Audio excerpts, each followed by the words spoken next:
네, 우리 이 시간 다 함께 일어나셔서 묵상기도 드리심으로 주일 예배를 하나님께 올려드리겠습니다. 하나님은 영이시니 예배하는 자가 영과 진리로 예배할지니라.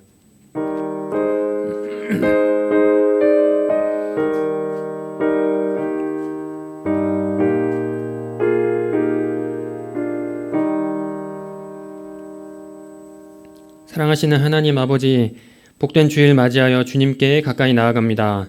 치열한 일상 가운데 지치고 분주한 마음 내려놓고 위로와 안식 가운데 주님을 더 깊이 만나기 원합니다. 주님, 이 시간 우리의 예배를 받아 주옵소서. 주님을 경배하고 찬송하며 주의 영광을 누립니다. 온 교회 그 영광 앞에 기뻐하며 즐거워하게 하옵소서. 예배 시종 함께 하실 주님을 기대하며 이 모든 말씀 존귀하신 예수님의 이름으로 기도합니다. 아멘. 다 함께 찬송가 1장 찬송하겠습니다.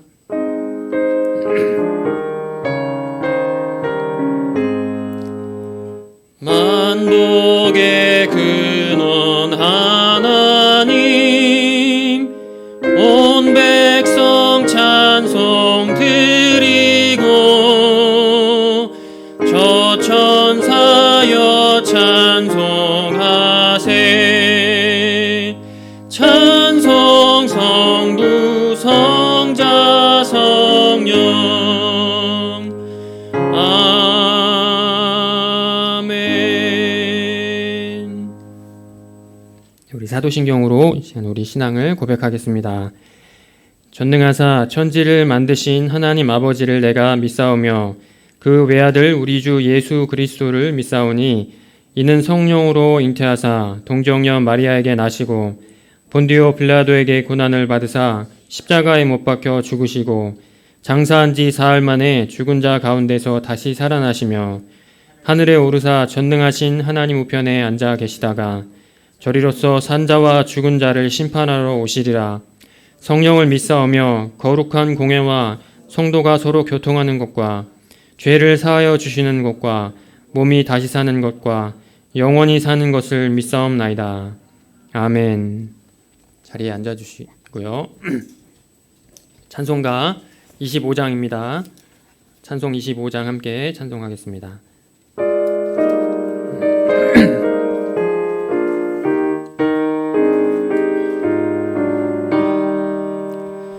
멸류관 벗어서 주 앞에 드리세. 저 천사 기쁜 노래가 온 땅에 퍼지네. 내 혼아 깨어서 주 찬송하여라. 온 백성 죄를 속하신 만왕의 왕일세. 멸류관 벗어서 주 앞에 드리세. 그 손과 몸의 상처가 영광 중 빛나네. 하늘의 천사도 그 영광 보고서 고난의 신비 알고자 늘 흠모하도다. 멸류관 벗어서 주 앞에 드리세. 온 세상 전쟁 그치고 참 평화 오겠네. 주 보좌 앞에서 온 백성 엎드려 그 한량없는 영광을 늘 찬송합니다.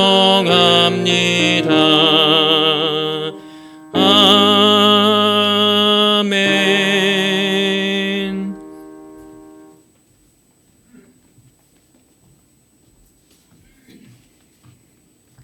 기도드리시겠습니다. 하나님 감사합니다. 주님을 예배하고 찬양하는 날입니다. 주님 이 날을 기억하게 하시고 구별하여 거룩한 날로 보내게 하심을 감사합니다. 하나님, 교회에서 영상으로 또 예배할 때 주님의 얼굴과 마주하며 예배 드림과 같은 은혜가 있기를 원합니다. 하나님, 이곳에 충만하게 임하여 주옵소서. 우리를 위해 자신의 아들을 내어주신 하나님의 사랑을 깨닫게 하시고, 죄인인 우리를 위해 기꺼이 십자가에서 우리의 모든 죄값을 치르신 예수님의 은혜를 알게 하옵소서. 값없이 주신 이 은혜들이 우리의 삶 속에서 경험되어지는 역사가 있게 하옵소서. 하나님, 세상 가운데서 그리스도인으로 살아가는 성도들의 일터와 가정을 지켜주시고, 예수님을 믿는 자로 세상 속에서 치열하게 싸우는 전쟁 한가운데서 승리하게 하옵소서. 이미 모든 죄악과 전쟁 가운데서 승리하신 예수님을 기억하며 주님께 영광 돌려드리는 본향교회 성도들 되기를 원합니다. 하나님, 이 시간 말씀을 듣습니다. 전하시는 강도사님에게 성령의 기름 부으심으로 넘치게 하여 주시고, 하나님의 마음과 뜻이 말씀을 통해 온전히 전해지게 하옵소서. 모든 예배를 주께 맡겨드립니다. 주님, 이곳을 다스려 주옵소서. 감사합니다. 예수님의 이름으로 기도합니다.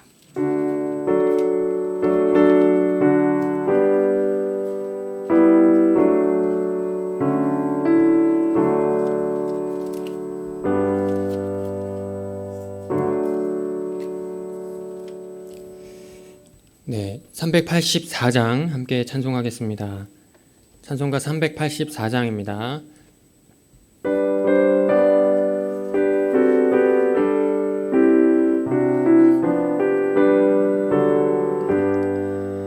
나의 갈 길 다가도록 예수 인도하시니 내 주 안에 있는 긍휼 어찌 의심하리요.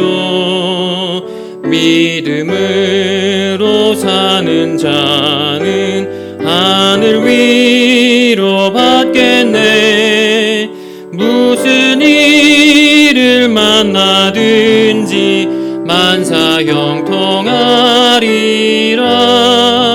무슨 일을 만나든지 만사 형통하리라.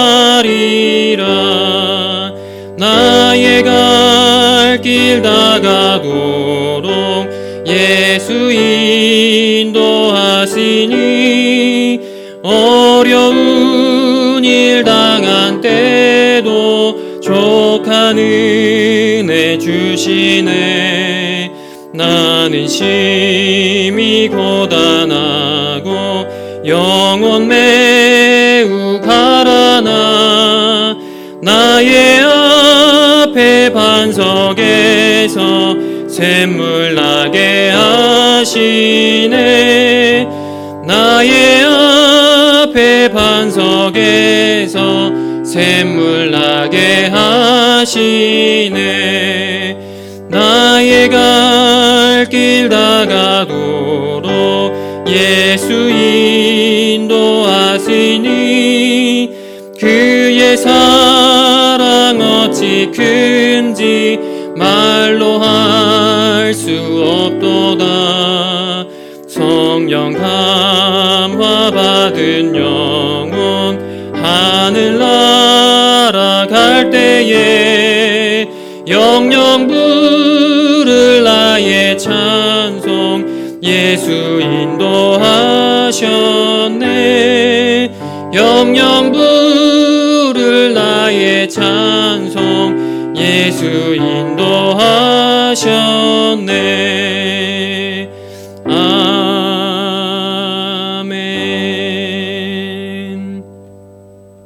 네, 하나님 말씀 듣겠습니다. 사무엘상 25장입니다. 사무엘상 25장 1절에서 31절까지 말씀입니다. 사무엘상 25장 1절에서 31절까지 말씀 제가 봉독하겠습니다. 구약성경 450페이지 사무엘상 25장 1절에서 31절까지 말씀입니다. 사무엘이 죽음에 온 이스라엘 무리가 모여 그를 두고 슬피 울며 라마 그의 집에서 그를 장사한지라. 다윗이 일어나 바란 광야로 내려가니라. 마온에 한 사람이 있는데 그의 생업이 갈멜에 있고 심히 부하여 양이 3,000마리요 염소가 1,000마리이므로 그가 갈멜에서 그의 양털을 깎고 있었으니 그 사람의 이름은 나발이요 그의 아내의 이름은 아비가일이라. 그 여자는 총명하고 용모가 아름다우나 남자는 완고하고 행실이 약하며 그는 갈렙 족속이었더라. 다윗이 나발이 자기 양털을 깎는다 함을 광야에서 들은지라. 다윗이 이에 소년 10명을 보내며 그 소년들에게 이르되 너희는 갈멜로 올라가 나발에게 이르러 내 이름으로 그에게 문안하고 그 부하게 사는 자에게 이르기를 너는 평강하라. 네 집도 평강하라. 내 소유의 모든 것도 평강하라. 내게 양털 깎는 자들이 있다 함을 이제 내가 들어노라. 내 목자들이 우리와 함께 있었으나 우리가 그들을 해하지 아니하였고 그들이 갈멜에 있는 동안에 그들의 것을 하나도 잃지 아니하였나니 내 소년들에게 물으면 그들이 내게 말하리라. 그런즉 내 소년들이 내게 은혜를 얻게 하라. 우리가 좋은 날에 왔은즉 내 손에 있는 대로 내 종들과 내 아들 다윗에게 주기를 원하노라 하더라 하라. 다윗의 소년들이 가서 다윗의 이름으로 이 모든 말을 나발에게 말하기를 마치매 나발이 다윗의 사환들에게 대답하여 이르되 다윗은 누구며 이새의 아들은 누구냐? 요즘에 각기 주인에게서 억지로 떠나는 종이 많도다. 내가 어찌 내 떡과 물과 내 양털 깎는 자를 위하여 잡은 고기를 가져다가 어디서 왔는지도 알지 못하는 자들에게 주겠느냐 한지라.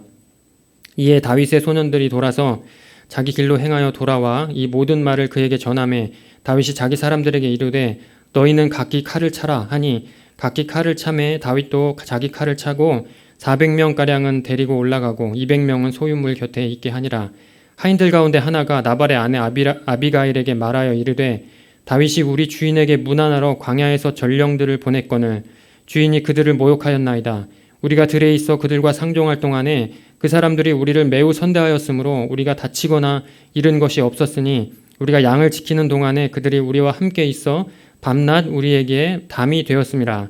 그런즉 이제 당신은 어떻게 할지를 알아 생각할지니 이는 다윗이 우리 주인과 주인의 온 집을 해하기로 결정하였음이니이다. 주인은 불량한 사람이라 더불어 말할 수 없나이다 하는지라. 아비가일이 급히 떡 200덩이와 포도주 2가죽 부대와 잡아서 요리한 양 5마리와 볶은 곡식 5세아와 건포도 100송이와 무화과 뭉치 200개를 가져다가 나귀들에게 싣고 소년들에게 이르되 나를 앞서가라. 나는 너희 뒤에 가리라 하고 그의 남편 나발에게는 말하지 아니하니라. 아비가일이 나귀를 타고 산 호젓한 곳을 따라 내려가더니 다윗과 그의 사람들이 자기에게로 마주 내려오는 것을 만나니라. 다윗이 이미 말하기를 내가 이자의 소유물을 광야에서 지켜 그 모든 것을 하나도 손실이 없게 한 것이 진실로 허사라. 그가 악으로 나의 선을 갚는도다. 내가 그에게 속한 모든 남자 가운데 한 사람이라도 아침까지 남겨두면 하나님은 다윗에게 벌을 내리시고 또 내리시기를 원하노라 하였더라. 아비가일이 다윗을 보고 급히 나귀에서 내려 다윗 앞에 엎드려 그의 얼굴을 땅에 대니라. 그가 다윗의 발에 엎드려 이르되 내 주여 원하건대 이 죄악을 나 곧 내게로 돌리시고 여종에게 주의 귀에 말하게 하시고 이 여종의 말을 들으소서. 원하옵나니 내 주는 이 불량한 사람 나발을 개의치 마옵소서. 그의 이름이 그에게 적당하니 그의 이름이 나발이라. 그는 미련한 자니이다. 여종은 내 주께서 보내신 소년들을 보지 못하였나이다. 내 주여 여호와께서 살아계심을 두고 맹세하노니 내 주도 살아계시거니와 내 주의 손으로 피를 흘려 친히 보복하시는 일을 여호와께서 막으셨으니 내 주의 원수들과 내 주를 해하려 하는 자들은 나발과 같이 되기를 원하나이다. 여종이 내 주께 가져온 이 예물을 내 주를 따르는 이 소년들에게 주게 하시고 주의 여종의 허물을 용서하여 주옵소서. 여호와께서 반드시 내 주를 위하여 든든한 집을 세우시리니 이는 내 주께서 여호와의 싸움을 싸우시며 내 주의 일생에 주에게서 악한 일을 찾을 수 없음이니이다. 사람이 일어나서 내 주를 쫓아 내 주의 생명을 찾을지라도 내 주의 생명은 내 주의 하나님 여호와와 함께 생명싸개 속에 쌓였을 것이요 내 주의 원수들의 생명은 물매로 던지듯 여호와께서 그것을 던지시리이다. 여호와께서 내 주에 대하여 하신 말씀대로 모든 선을 내 주에게 행하사 내 주를 이스라엘의 지도자로 세우실 때에 내 주께서 무죄한 피를 흘리셨다든지 내 주께서 친히 보복하셨다든지 함으로 말미암아 슬퍼하실 것도 없고 내 주의 마음에 걸리는 것도 없으시리니 다만 여호와께서 내 주를 후대하실 때에 원하건대 내 주의 여종을 생각하소서 하니라. 아멘. 이 시간 우리가 헌금 하나님께 봉헌하는 시간 갖도록 하겠습니다.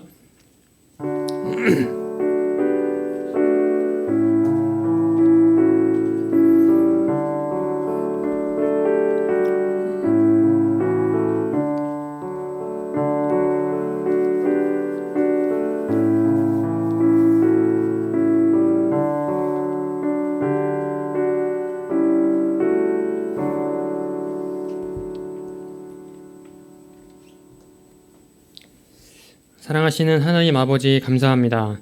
우리로 주께 거리낌 없이 나와 예배 드릴 수 있게 하시니 감사합니다. 우리를 하나님 백성 삼아 주시고 풍성한 은혜 누리게 하신 것 또한 감사합니다. 그 은혜를 이 시간 기억하며 우리의 마음을 담아 작은 예물을 하나님께 올려드립니다. 올려진 예물 주님의 뜻대로 사용하셔서 쓰이는 곳에 주님의 사랑이 나타나게 하옵소서. 이때 우리의 믿음을 더 견고케 하시고 주님 더 사랑하는 믿음의 공동체 되기를 간절히 원합니다. 함께 하시는 주님께 감사하며 이 모든 말씀 예수님의 이름으로 기도합니다. 아멘. 네, 광고 말씀 올리겠습니다. 주보 4면 우리 참고해 주시면 되겠습니다. 이번 주 주말부터 토요일이죠. 돌아오는 토요일부터 이제 추석 연휴가 시작되는데 정부에서는 이제 추석 연휴 기간 동안 이제 또 감염병이 어떻게 확산될지 걱정 좀 많이 하고 있는 것 같습니다. 우리 방역 수칙 잘 지켜주셔서 좋은 명절 같이 보냈으면 좋겠습니다.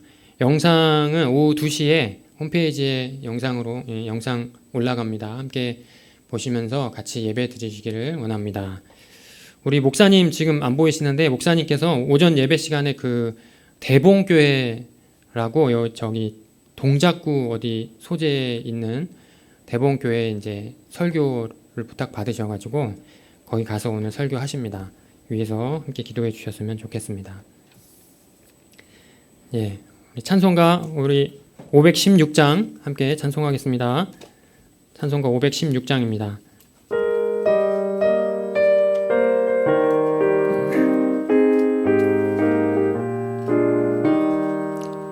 옳은 길 따르라 의의 길을 세계 만민의 참된 길 이 길 따라서 살 길을 온 세계에 전하세 만 백성이 나갈 길 어두운 밤 지나고 동튼다 환한 빛 보아라 저 빛 주 예수의 나라 이 땅에 곧 오겠네 오겠네 주 예수 따르라 승리의 주 세계 만민이 나아갈 길과 진리요 참 생명 내 창검을 부수고 다 따르라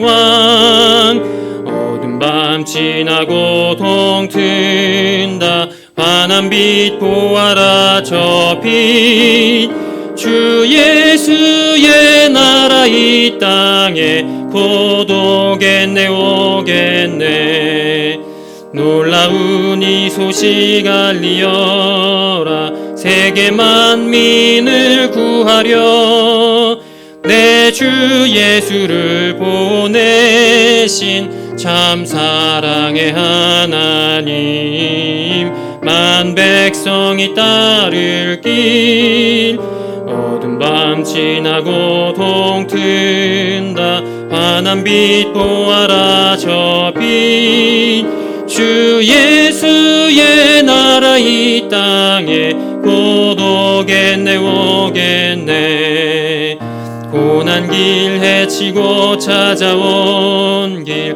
많은 백성을 구한 길 모두 나와서 믿으면 온 세상이 마침내 이 진리에 살겠네 어두운 밤 지나고 동튼다 환한 빛 보아라 저 빛 주 예수의 나라 이 땅에 곧 오겠네 오겠네. 아멘.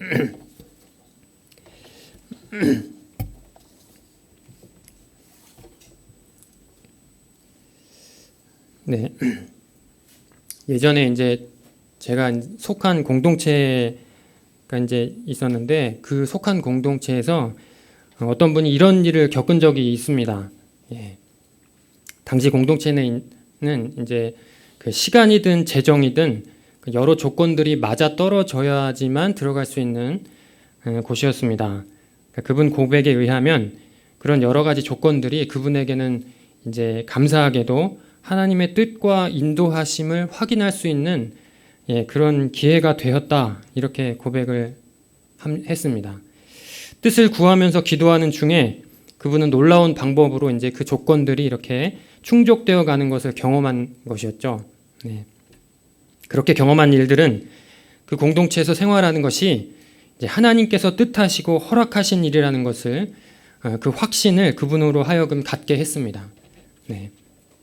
주께서 그곳에 보내주셨다는 이 확고한 믿음과 감사를 가지고 이제 그 생활을 시작한 것입니다. 그렇게 시작된 생활이니만큼 그분은 이제 은혜를 이제 혹 잊을까 두려워함으로 이제 하나님께서 보내주셨으니까 이제 그 확신이 있으니 이곳에서의 생활은 정말 잘 해야 되겠다, 잘 보내야 되겠다, 이런 마음을 가지고 매사 주어진 시간에 애쓰면서 아주 성실하게 보냈습니다. 그러니까 허락된 시간을 1분 1초라도 허송하고 싶지 않은 그런 마음을 가지고 이렇게 임했고요. 이 고백을 이제 들으면서 주 앞에 정말 성실하고 진실한 마음이 이렇게 전해지는 듯 했습니다. 그런데 이제 안타깝지만 이렇게 부대끼는 공동체 안에서는 늘 이상하게도 늘 그런 일이 일어나는 듯 또 다른 한 분이 이제 그분의 성실함과 이렇게 정성스럽게 이제 공동체 생활하는 그 모습을 어쩐지 시기하고 오해해서는 그분의 그 모습과는 전혀 관계없는 어떤 이제 그분 삶의 어떤 개인적인 악조건들과 그런 환경들까지 끌어와서 이제 연결시키면서 순수함을 어떤 이제 소심함과 세속적인 열정으로 이렇게 대체해서 멋대로 비꼬아 해석해 버렸습니다. 그리고 그것으로 이제 해석한 것으로 이제 다가 아니고 거기서 멈추지 않고 나아가서 마치 그것이 그분의 진짜 모습인 양 모욕하고 이제 떠벌리는 그런 일이 있었습니다. 자기 눈에 조금이나마 거슬리는 한 어떻게든 밟아야 이렇게 직성을 풀리는 것이 사실은 우리네 모습이라는 점에서도 그렇고, 한 인격에 대한 이런 악의적인 해석이 어떤 사람들에게는 그럴 수도 있겠다 하면서 이렇게 받아들여졌다는 점에서도 그 공동체 다른 사람들이 이제 그런 이제 그분이 진짜 그런가? 그럴 수도 있겠구나 하면서 이렇게 받아들여지는 그런 모습들이 있었어요. 근데 그런 점에서도 범죄에서 하나님과 멀어진 이후에 인간이란 정말 지독히도 꼬여버린 존재라는 이 너무나 또 잘 알고 있는 사실이 세상 마음을 좀 무겁게 했습니다. 나중에 이제 자신에 대한 그런 평판을 듣게 된 그분은 이제 잘 나가던 길에 뭔가 좀 오물을 뒤집어 쓴 듯 불쾌하고 많이 억울해 했으며 속이 이렇게 상했습니다. 잠깐이지만 이제 분노가 치밀어 오르죠. 분노가 치밀어 올라서 어떻게 하면 그것을 이제 떠벌리던 사람을 어떻게 하면 먹일까? 이런 고민을 좀 하기도 했습니다. 그러나 이제 결론적으로 그분은 그 변명하거나 그 사람에게 맞서지 않았습니다. 나를 알아주셔야 하는 분만 알아주시면 그것으로 됐다. 그렇게 생각하며 기도하고 마음을 정리했습니다. 다른 사람의 평가로 인해서 흔들린다는 것은 결국 성실함의 이면에 하나님보다 나를 세우려는 욕망이 자리하고 있는 것이 아닌가. 그렇게 이야기하면서 그렇다면 결국 비방하던 그 사람과 내가 다를 바 없구나. 이렇게 고백했습니다. 사람들에게 뭔가 좀 인정받고자 하는 그런 어떤 인간적인 욕심을 자기 안에서 좀 발견한 것이죠. 하나님께서 알아주시면 그것으로 충분하고 오히려 이를 계기로 여전히 내 안에 남아있는 스스로에 대한 집착과 그런 욕심을 확인하고 그것을 위해 기도할 수 있으니 감사하다. 이렇게까지 고백을 했습니다. 악의적인 비방으로 자신을 허물고자 흔들어댄 이런 사람을 떠올리면은 여전히 불쾌하고 분노가 치밀어 오르지만 그 사람에 대해서도 하나님께서 아시리라. 네. 이렇게 고백합니다. 성도님들, 저는 이제 이 이야기를 접하면서 이는 자기 삶의 주권이 오직 주께 있다는 사실, 하나님께서 삶의 주인으로서 이렇게 함께 하신다는 이 사실을 말뿐만이 아니라 정말 실천적으로 살아내는 사람들이 이렇게 가지고 있는, 취할 수 있는 태도라, 이렇게 좀 생각이 들었습니다. 그러니까 이분은요, 자신이 누구인지 아주 잘 알았습니다. 네. 실제로 하나님의 사람으로서 자신이 누구인지 정확히 아는 사람들은 믿든 믿지 않든 온 세상 사람들이 누구나 동일하게 맞닥뜨리는 여러 가지 삶의 상황 중에서 어떤 행동을 취하고 또 어떤 마음을 품어야 할지를 이제 잘 알고 있으리라 봅니다. 네. 모든 사람들이 다, 우리가 이제 믿는 사람들은 맞닥뜨리는 상황이 달라지고 삶의 형편이 달라지는 거 아니잖아요. 모두 다 동일한 삶의 형편, 그리고 정말 어려움이면 어려움, 기쁨이면 기쁨, 동일한 삶의 형편을 다 맞닥뜨리는 이 상황 중에서 우리 믿는 사람들은 그때마다 우리가 어떤 행동을 취해야 하고 또 어떤 마음을 품어야 하는지 잘 아는 사람들이라 이렇게 말씀드릴 수 있습니다. 나름대로 이러한 우리 신앙인 성도들이 취하는 이런 가치와 마음에 이런 이름을 좀 붙여보았는데요. 그것이 오늘 설교 제목과 같습니다. 네, 바로 왕제라고 이제 이름을 좀 붙여봤습니다. 언젠가 읽던 책에서 이 왕제라는 단어가 눈에 확 들어왔습니다. 대하소설이었던 것 같은데, 그러니까 이제 여러 책이 떠오르고 오래되기도 해서 이제 잘 기억이 안 나지만 그 단어만큼은 명확합니다. 이 딱 단어를 접했을 때 옳다거니 했습니다. 나중에 이제 다윗의 광야를 이렇게 묵상하는데 이 단어가 떠오르면서 진짜 그렇구나, 무릎을 탁 치게 했습니다. 왕제라는 말은 이중적 의미로 볼 수 있습니다. 한자어 뒤에 이제 한자어 제자가 무슨 제인가에 따라서 이제 왕이 될 제목이라 볼 수도 있고, 또 왕을 보필할 재능이라고 이렇게 볼 수도 있습니다. 네, 어떻습니까? 하나님 나라 왕이 될 사람에게 이만한 단어가 있을까 싶습니다. 하나님 나라 왕은 왕이지만 신하입니다. 네, 통치하지만 통치를 받습니다. 우리가 왕입니까? 하실 수 있겠지만 너희는 왕 같은 제사장이라, 이렇게 우리 베드로서에서 하신 말씀과 같이 우리는 하나님의 다스림 안에 거하고 또한 그 다스림을 이 땅 가운데 실현하는 사람들로서 이제 동일한 부르심 안에 있다고 볼 수 있습니다. 네, 오늘 본문의 배경이죠. 이 다윗의 광야는 이와 같은 하나님 나라 왕제에 관한 이야기로 가득합니다. 아주 가득합니다. 네, 사실 지난번에 지금 비슷한 제목으로, 그때도 왕제라 이렇게 제목을 붙이고 싶었는데 좀 이제 단어가 낯설어서 왕을 보필할 재능이라 이런 제목으로 1편을 나누었습니다. 이미. 또 오늘은 2편, 그래서 오늘 제목을 왕제2 이렇게 붙여봤습니다. 바라기는 이제 더 많은 편으로 확대시켜서 나누고자 하는 그런 이제 좀 마음이 있습니다. 그만큼 우리 다윗의 광야는 이런 왕이 될 제목 혹은 왕을 보필할 재능, 이런 것들이 아주 많이 가득한 그런 곳입니다. 다윗의 광야는 하나님 나라의 왕이라는, 분명 왕이면서도 왕이 아닌 위치에 서게 될 어떤 사람이 이렇게 만들어지는 곳입니다. 사실 성경에 등장하는 모든 광야가 그렇습니다. 광야는 매우 특별한 곳이죠. 네. 한 사람, 한 민족, 한 나라가 다듬어지고 세워지는 곳이 광야입니다.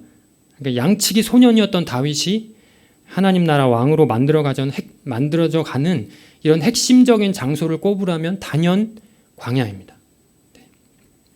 그런 의미에서 다윗의 광야는 한 사람의 고생 이야기가 아니라 하나님께서 한 소년을 왕으로 만들어 가시는 과정, 이렇게 하나님 나라라는 저 위대한 나라의 왕은 무엇으로 훈련되고 무엇이 요구되는가를 이렇게 엿볼 수 있는 이야기라고 할 수 있습니다. 자, 오늘 본문은요, 마온이라는 곳에 있는 한 사람을 소개합니다. 그의 생업은 갈멜에 있고 양이 3,000, 염소가 1,000, 큰 부자라. 이렇게 소개합니다. 심히 부하다. 부자라는 사실이 아주 크게 강조되고 있습니다. 이는 2절에 소개된 한 사람에게 부가 얼마나 중요한 가치인가를 이렇게 드러내 줍니다. 예. 이 부자라는 사실이 굉장히 크게 강조되면서 우리 이 기록자는 이 부에 대해서 이 사람이 굉장히 집착하는 사람이라는 것을 암시해주고 있습니다. 이 사람의 이름은 나발이라 하고 아비가일이라 이름하는 아름다운 아내와 함께 살고 있습니다. 나발이란 이름의 의미는요, 그냥 바보 멍청이입니다. 네. 그러니까 이제 부모들이 설마 이런 이름을 지어줬을까 하는 생각에 학자들은 이제 아마도 당시 불리던 일종의 별명 같은 말이 이렇게 이제 굳어졌을 것이라 이렇게 봅니다. 예. 그렇겠죠. 설마 부모님이 바보 멍청이라 이렇게 지을 리는 없을 거니까요. 아마도 이 말이 좀, 더 이제 정설로 이렇게 받아들여지고 있습니다. 그만큼 어쨌든 머리가 텅 빈 사람이라는 의미입니다. 그것이 이제 별명처럼 굳어졌다는 사실은 그 동네에 있는 모든 사람들이 나발을 그렇게 평가한다. 나중에 보면 이제 종들도 이제 하인들도 우리의 주인은 불량배라, 말이 안 통하는 사람이라 이렇게 이야기하거든요. 그만큼 나발은 머리가 텅 비었습니다. 머리는 비어있지만 돈은 많은 사람. 네, 이렇게 보시면 되겠습니다. 더구나 완고하고 악한 사람이라 이렇게 평가합니다. 이것은 무엇을 보여줍니까? 나발은 돈이 인생의 전부인 사람입니다.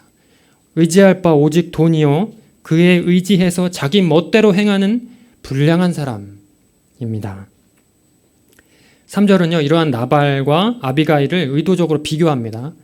나발은 멍청하고 악한 사람, 아비가일은 슬기롭고 총명하며 아름답기까지 한 사람입니다. 네, 아비가일, 많은 자매님들의 영어 이름입니다. 네, 그만큼 워너비 인물이죠. 네, 이 자매님이 나중에 뭔가 역할을 할 것이 우리 3절에서부터 이렇게 암시되고 있다 이렇게 이야기할 수 있습니다.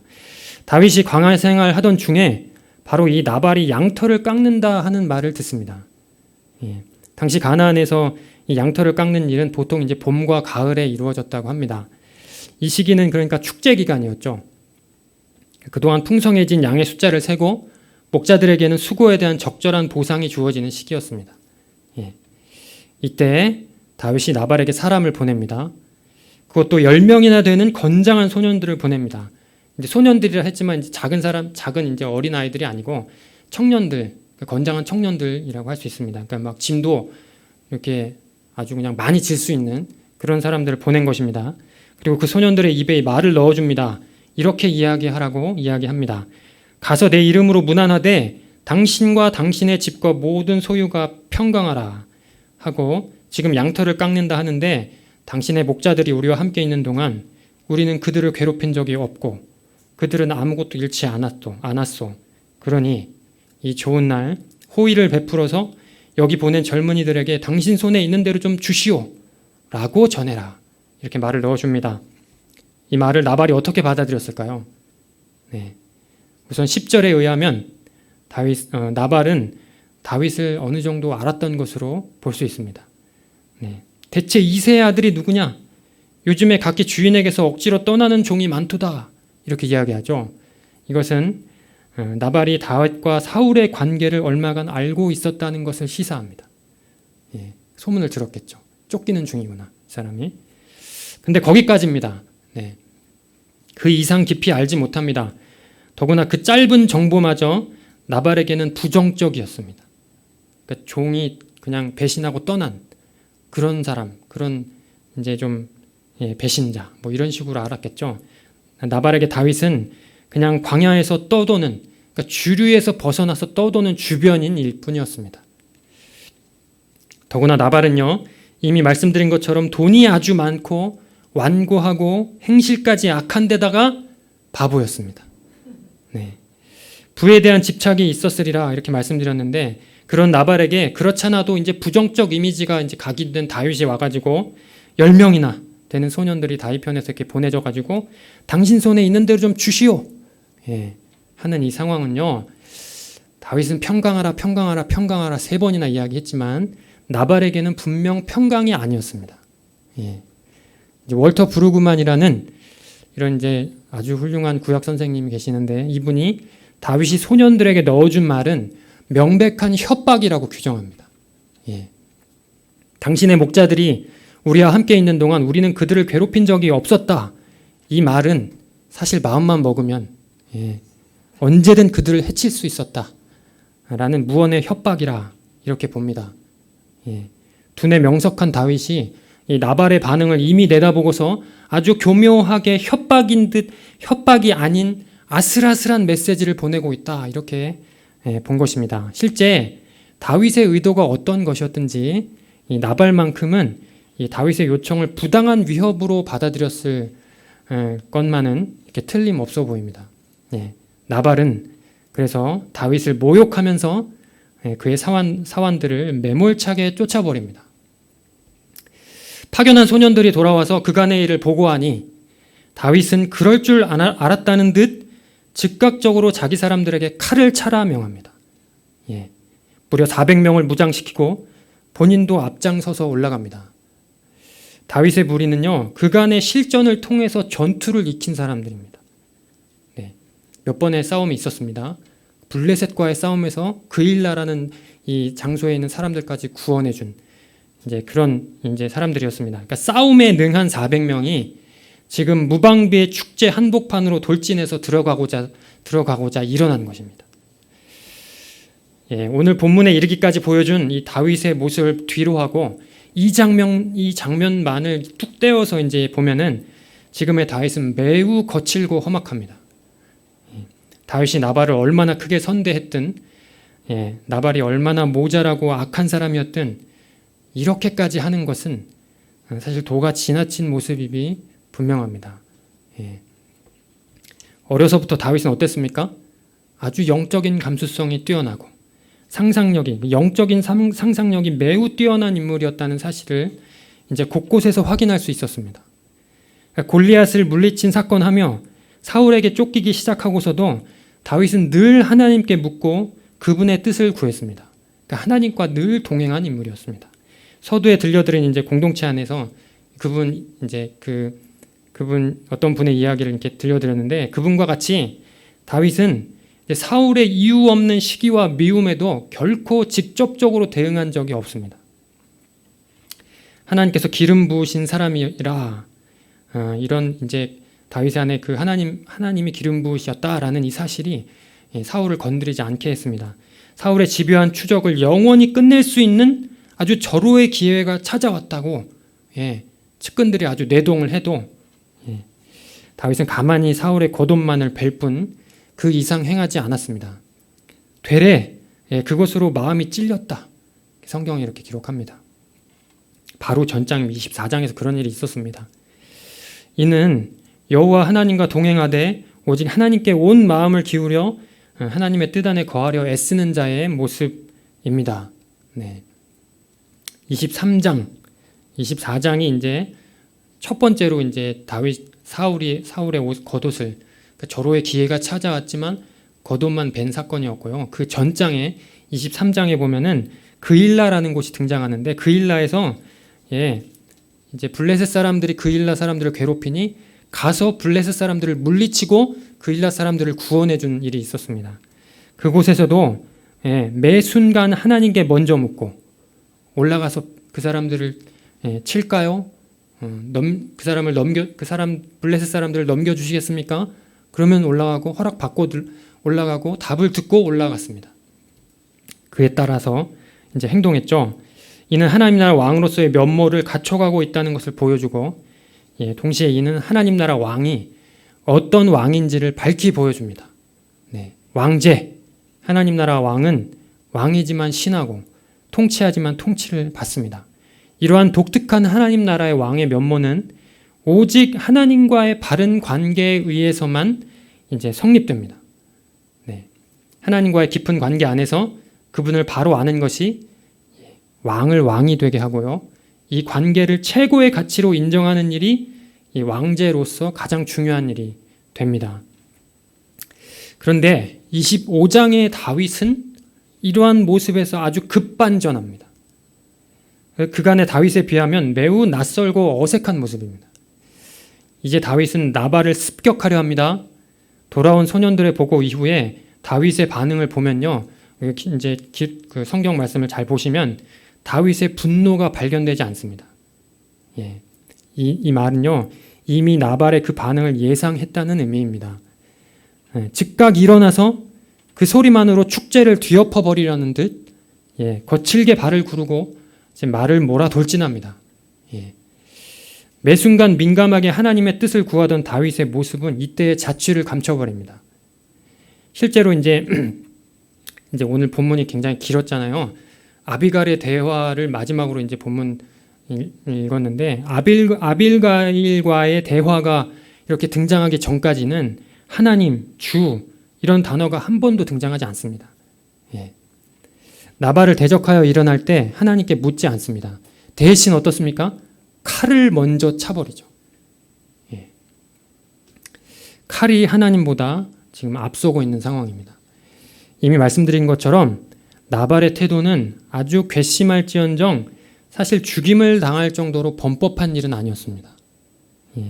25장 8절에 이렇게 이야기하죠. 다윗의 말에도 이렇게 이제 이런 말이 있습니다. 은혜를 얻게 하라, 혹은 너그럽게 봐달라. 그러니까 이러한 부탁은요, 빚을 진 것도 아니고 그야말로 호의를 베풀어야 할 도의적인 문제였을 뿐 이렇게 심판을 받아야 할 정도로의 법적 문제가 아니었음을 이렇게 나타내 줍니다. 네.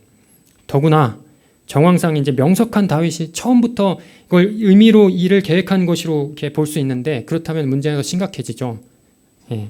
400명의 무리들과 함께 칼을 찬 다윗은 이제 명분을 조작한 폭력배일 뿐입니다. 지금 그 모습은요. 예. 세상에서 행해지는 이제 불법적인 방식과 아주 다를 것이 없습니다. 강자가 약자를 보호한다는 거창한 명분을 어떻게든 만들어 가지고 내세우지만 사실 뒤로는 자신들의 이해관계가 그 안에 얽혀있는 그런 방식입니다. 지금요. 24장까지 다윗은 광야에서 쫓기는 자신의 처지보다 하나님의 기름 부으심이 더 중요한 가치였습니다. 그러니까 자신보다 하나님을 앞세울 줄 알았습니다.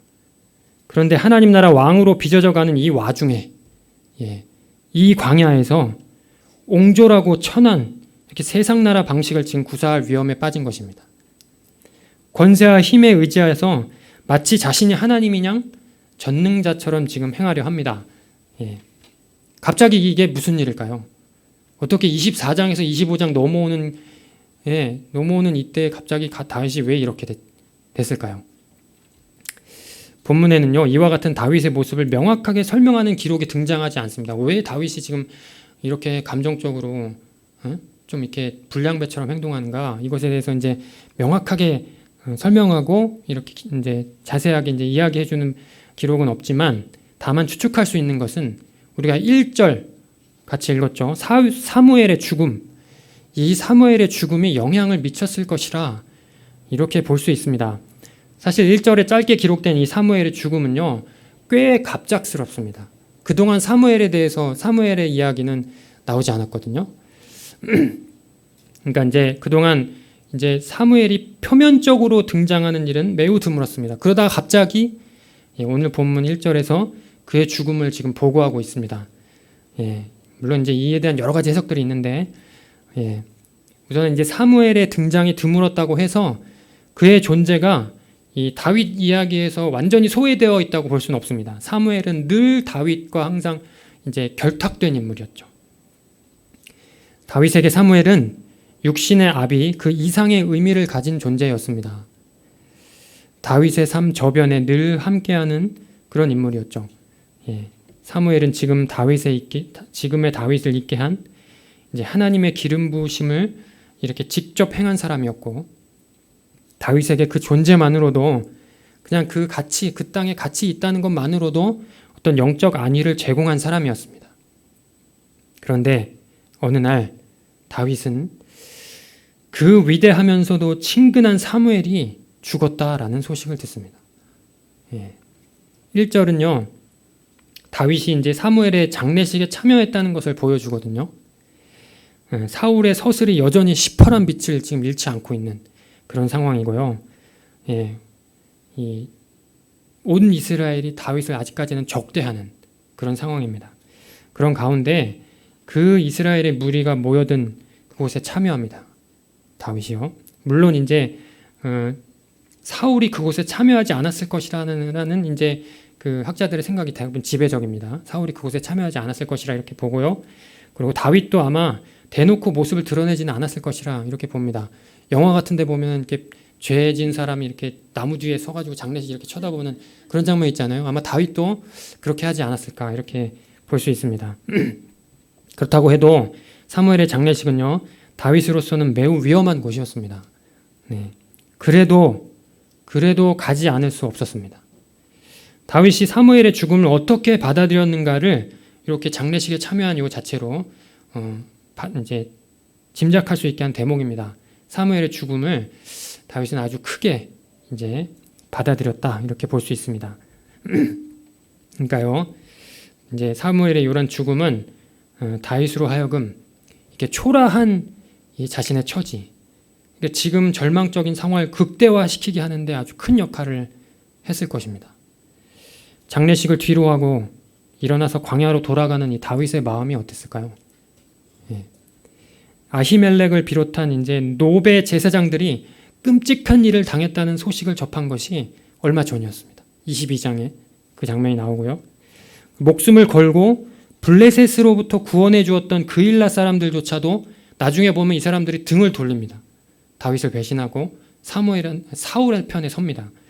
예, 목숨을 걸고서 구원해 준 사람들이었어요. 그런데 다윗에게 등을 돌리고 사울의 편에 서요. 예, 그 일들 겪고요.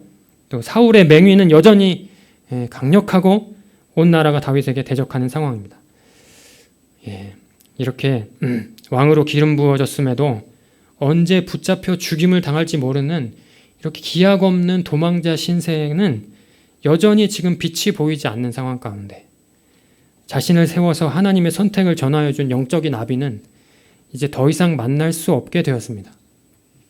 아무리 다윗이라도 다윗의 광야가 아무리 찬란하고 아름다운 곳이라 할지라도 광야는 광야고 다윗은 연약한 인간이었습니다.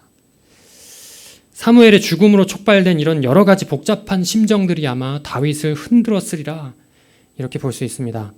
그동안 하나님께 고정되어 있던 시선이 슬그머니 이제 자신에게로 향하는 것을 다윗도 인식하기 시작합니다. 그러나 다윗은 그것을 막지 않습니다.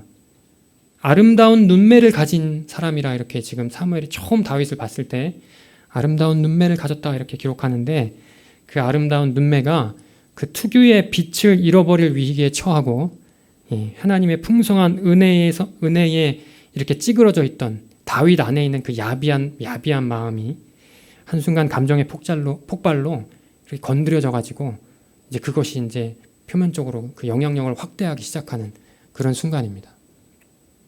이때는요, 양을 소유한 사람들이 양털을 깎는 때라. 마침 나발 집안의 축제 소식도 들려오니까 하나님보다 자신에게 집중하기 시작한 다윗은요, 이를 도모합니다.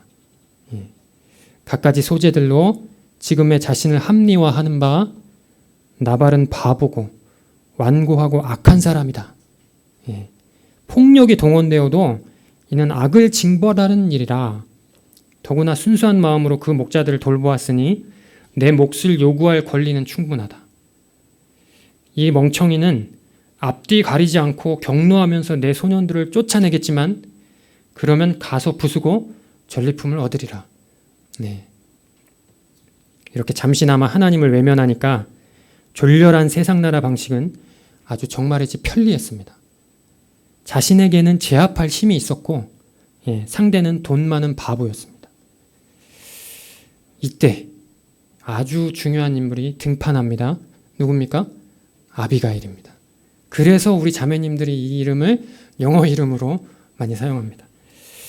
다윗이 지금 참여하고 있는 나라, 하나님께서 앞장서 가시는 그 길에서 벗어나서 정확히 그 반대의 길, 내가 전면에 드러나는 그 길을 향해서 이제 다윗이 나서려는 순간 아비가일이 그 앞을 막아섭니다. 아비가일은요, 정말이지 보석 같은 존재가 아닐 수 없습니다.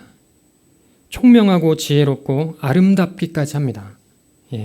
아비가일은 아주 현명한 방법으로 다윗 앞에 나타나서 그가 누구인지, 그가 바라보고 추구해야 할 곳이 어디인지를 일깨워 줍니다.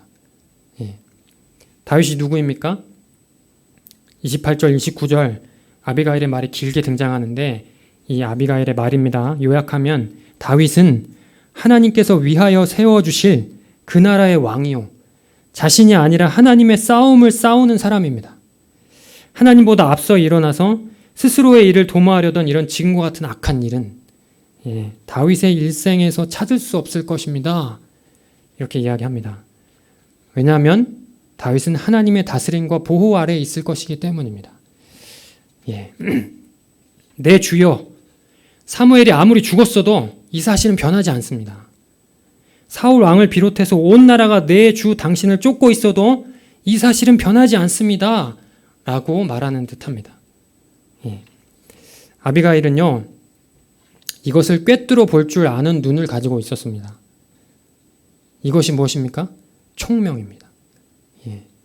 아비가일이라, 그 여자는 총명하고 용모가 아름답다. 아비가일은 정말 볼수록 놀랍습니다. 뼈대 있는 갈렙 집안의 체면을 이제 아비가일이 다 살려주고 있습니다. 여러분, 다윗은요, 지금 아무도 거들떠보지 않는 광야에서 그저 그런 껄렁한 불량배로 전락할 위기를 맞을 만큼 아주 초라한 상황 중에 있었습니다. 나발조차 콧방귀를 낄 정도였습니다.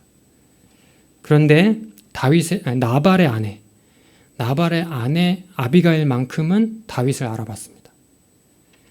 아니, 하나님을 알아봤습니다. 이것이 총명입니다. 사무엘이 다윗을 처음 만났을 때 성경은 다윗을 이렇게 묘사합니다. 아까 말씀드렸죠.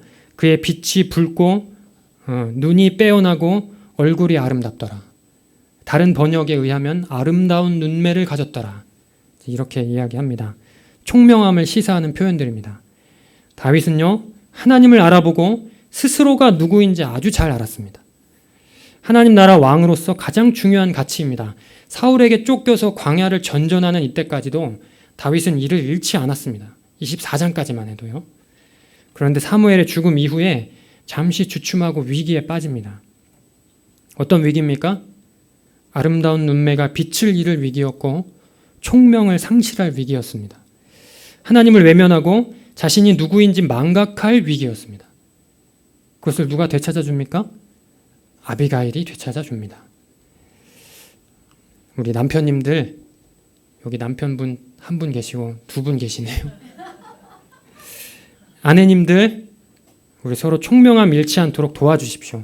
이게 돕는 배필을 하는 의미 안에는 이런 것들을 돕는, 서로 이런 것들을 돕는 역할을 하는 이제 것이라 이렇게 볼 수 있습니다. 우리 청년들은요, 이런 의미에서 좋은 남편, 좋은 아내 만나기를 위해서 기도했으면 좋겠습니다. 영상 보고 계신 청년님들, 네, 이는 또한 교회 공동체가 존재하는 중요한 이유 중에 하나입니다. 성도님들, 우리가 서로 그 역할 잘 감당했으면 좋겠습니다.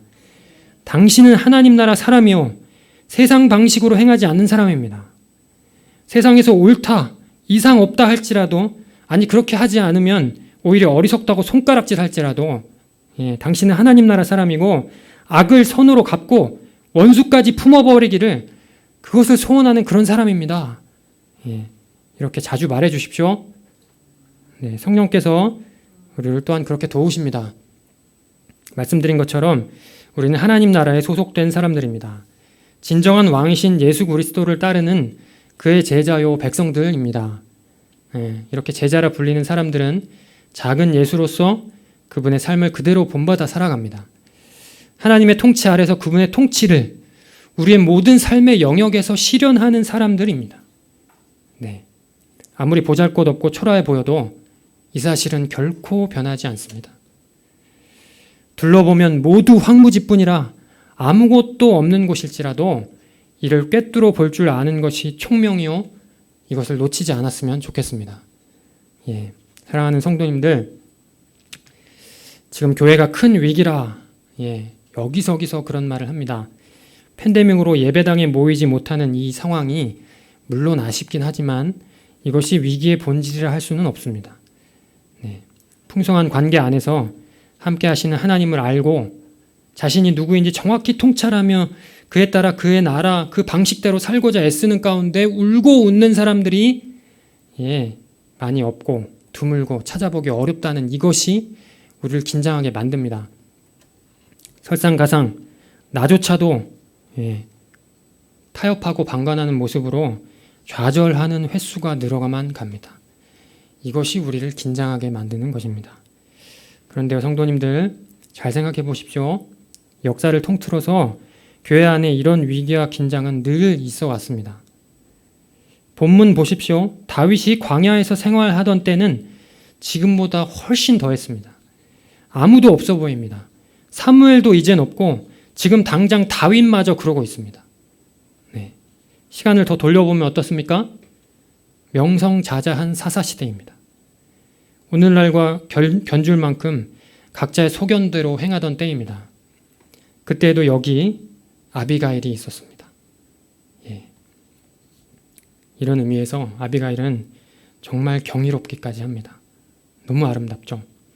남편이 멍청이 불량배라 이렇게 불렸지만 그럼에도 아내로서 그 집안을 지키는 일에 결코 소홀하지 않습니다. 그뿐 아니라 총명을 늘 잃지 않고 하나님을 알아보고 다윗을 알아봤습니다. 다윗을 향해서 또한 선지자적인 역할까지 해냅니다. 지금 분노에 처해서 다윗이 이렇게 이 아비가일 편에서는 그렇게 생각했겠죠. 다윗이 400명의 무리를 거느리고 분노에 쳐서 말을 구르고 있는 지금 찾아오고 있는 상황에 자신이 다윗 나발의 집안인 이 자신이 그 앞에 서는 것은요 목숨을 내놓는 일입니다. 사실은요. 그런데 그 앞에 서는 것뿐만 아니고 이렇게 이야기까지 합니다. 내 주여 당신은 하나님의 사람입니다. 하나님의 사람답게 행하십시오. 이렇게 말하고 있습니다. 그로 인해서 다윗은 총명을 되찾습니다. 교회가 위기인 것은 부인할 수 없지만 그럼에도 우리는 소망을 잃지 않습니다. 교회의 주인 되신 우리의 왕 그리스도께서 이제도 살아계심으로 그 다스림이 영원하니 그렇고 그 말씀이 영원하니 그렇습니다. 그 말씀 통해서 교회의 가치를 알아보고 교회의 참 생명됨을 알아본 사람은요 늘 있었고 서두에 소개해드린 그분처럼 자신이 누구인지 옳게 분별해서 답게 살고자 애쓰는 사람들은 늘 있어 왔습니다. 성도님들, 우리 스스로 좌절 횟수가 늘어만 가는 듯 해도 포기하지 않는 우리가 그런 사람들임을 믿습니다. 다윗은 아비가일을 보내신 분이 하나님이심을 고백합니다. 다윗이 아비가일에게 이르되 오늘 너를 보내어 나를 영접하게 하신 이스라엘 하나님 여호와를 찬송할지로다. 이렇게 이야기하죠. 다윗도 인물은 인물입니다. 왕제에 걸맞는 인물이죠. 아까 말씀드린 대로 아비가일은 나발 집안의 사람이었습니다. 그럼에도 다윗은 그의 말을 들어서 말머리를 돌립니다. 다윗은요 다시 하나님께 시선을 고정시키고 그분께 주도권을 내어드립니다. 이런 모습이 다윗으로 하여금 하나님 나라 왕제로서 손색이 없게 만드는 것입니다. 세상에서는 강자들이 끊임없이 약자들을 농락하고 약자들 편에서는 또한 그 한을 품어서 언제 보복할 수 있을까 이를 갈면서 이렇게 안식하지 못하는 모습들이 계속됩니다. 그럴수록 나에게 집착하는 일은 점점 심화되는 듯합니다. 오직 나 외에는 다른 것 보이지 않습니다. 그런데요 그렇게 스스로에게 집중하면서도 내가 진짜 누구인지 나는 어디를 바라봐야 하는지에 대해서는 정작 묻지 않습니다. 하나님 나라 당연히 관심 밖의 일입니다. 우리 안에서도 긴장을 놓을 수 없습니다. 서두에 말씀드린 이야기처럼 스스로 주 앞에 성실하게 행한다 해도 그곳에는 뜻하지 않은 불쾌함들이 갑작스럽게 등장해서 우리를 흔드는 일들이 아주 수도 없이 많습니다. 나만 잘해서 된다고 되는 게 아니고 옆에서 계속 흔들어대는 그런 일들이 있습니다. 우리는 그런 일에 여전히 미숙하고 약하게만 여겨집니다. 세상 위세는 강력하고 교회는 때로는 힘이 없어 보일 때도 종종 있는 것이 사실입니다. 그럼에도 성도님들, 우리의 존재, 우리가 추구해야 하는 분, 삶을 살아가는 방식은 결코 달라지지 않습니다. 다윗에게 아비가일을 보내셨듯 우리에게 성령님 계시니까 미숙하지만 미숙한 대로, 미숙하면 미숙한 대로, 어설프면 어설픈 대로 우리는 우리의 길을 갑니다. 누가 있어 하나님 나라 알아보겠느냐고. 이 세상에 누가 과연 있어서 하나님 나라 그 하나님 알아보겠느냐고 나발이 세상이 그렇게 큰 소리를 치면 칠수록 총명은 더 맑고 우리 편에서는 총명이 더 맑고 더 깊어져서 하나님을 알고 그럴수록 하나님은 더 분명하게 보이고 하나님께 고정된 시선은 더 굳건하고 견고해져서 그렇게 하나님을 알고 그렇게 내가 누구인지를 명확하게 알아서 우리의 왕 예수 그리스도 꿋꿋하게 따르는 우리 귀한 성도님들 다 되셨으면 좋겠습니다. 네, 함께 기도하겠습니다. 사랑하는 하나님 감사합니다. 이 세상이 여전히 어둡고 이제 교회가 위기라 여러 가지 말들이 많은데 하나님 우리는 그럼에도 우리의 갈 길, 또 우리가 삶을 살아가는 방식 변하지 않음을 믿습니다. 우리가 정말 하나님을 따라서 십자가 지고 주님을 따르는 이 길이 하나님 어렵고 힘들지라도 우리는 이 길을 계속 갑니다. 하나님께서 도우시고 성령께서 도와주십시오. 정말 하나님을 드러내고 하나님을 세우고 나를 허물고 또 이웃을 또 세우는 그 삶을 우리 안에 계속적으로 살 수 있도록 힘을 주시고 능력을 주시고 또 위로하시고 또 격려하여 주옵소서. 오늘 하루 풍성하게 그 삶을 살고자 다짐하는 이 시간 되기를 간절히 원합니다. 감사하며 이 모든 말씀 존귀하신 예수님의 이름으로 기도합니다. 아멘. 다 함께 일어나셔서 우리 찬송가 620장 이렇게 찬송하겠습니다.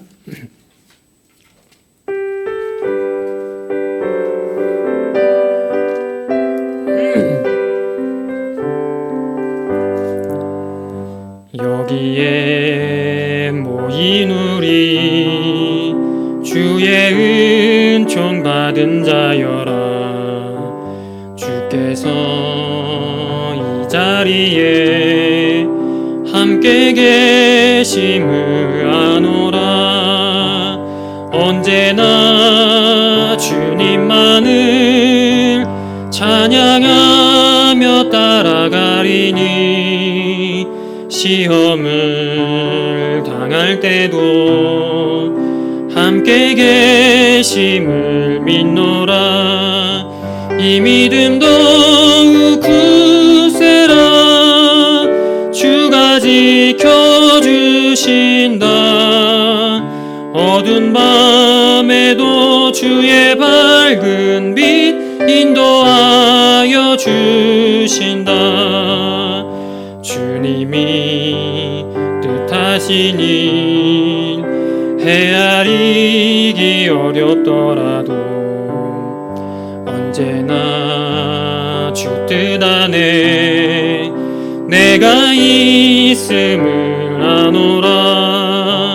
사랑과 말씀들이 나를 더욱 새롭게 하니 때로는 넘어져도 최후 승리를 믿노라. 이 믿음 더욱 굳세라. 주가 지켜주신다. 어두운 밤에도 주의 밝은 빛 인도하여 주신다. 여기에 모인 우리 사랑받는 주의 자녀라. 주께서 뜻하신 바 우리 통해 펼치신다. 고통과 슬픔 중에 주님 의지하오니 어려움 이겨내고 주님 더욱 찬양하라. 이 믿음 더욱 굳세라.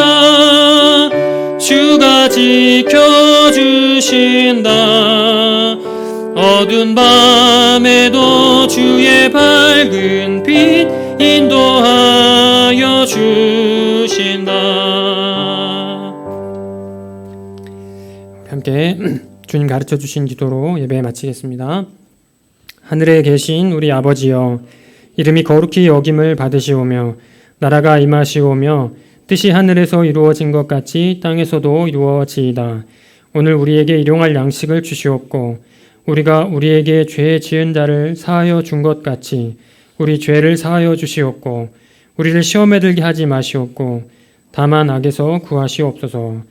나라와 권세와 영광이 아버지께 영원히 있사옵나이다. 아멘.